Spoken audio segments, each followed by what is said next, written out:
Se você tem uma tesoura velha e que não corta mais nada, não jogue fora e nem pague para amolar. Basta aplicar um pouco de pasta de dente e ela vai ficar igual uma gilete. Com o passar do tempo, é muito comum as tesouras perderem o fio de corte.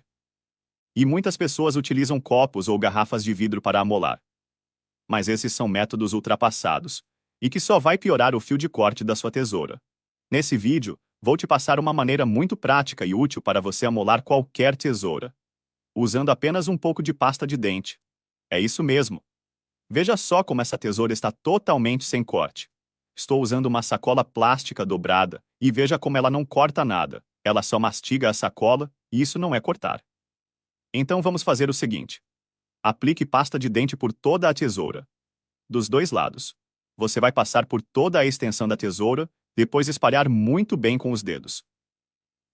Feito isso, agora vamos pegar uma caneca de porcelana como essa. A seguir, coloque uma colher de sal por cima da caneca. O segredo está na utilização do sal, e já te explico o motivo. Agora o que precisa fazer é passar a tesoura algumas vezes sobre a borda da caneca, fazendo esse movimento. De cima para baixo ou de baixo para cima. Depois vire e faça a mesma coisa do outro lado. Não precisa passar muito. Apenas algumas vezes já será o suficiente. Eu tinha muito problema com esse tipo de tesoura. Com pouco tempo de uso, elas já perdiam seu corte. E como é um modelo de tesoura simples, nem compensava pagar para amolar. Era mais barato comprar uma nova. Até que eu aprendi essa técnica incrível e comecei a recuperar a tesoura, fazendo eu economizar bastante. Nós utilizamos o sal porque ele tem propriedades adstringentes. E quando entra em atrito com a lâmina, gera a afiação, sendo assim uma maneira muito eficaz para amolar qualquer tipo de lâmina que você tiver aí na sua casa. Finalizado o processo, pode ficar uma mancha no fundo da sua caneca. Mas não se preocupe, basta passar o dedo que ela sai totalmente.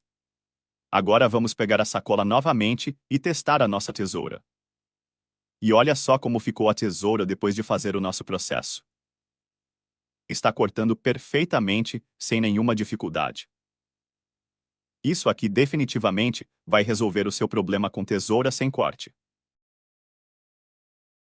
Então tem tesoura cega aí na sua casa? Não jogue mais fora, faça isso e economize o seu dinheiro. Essa foi a dica de hoje, espero que tenham gostado. Um abraço e nos vemos no próximo vídeo.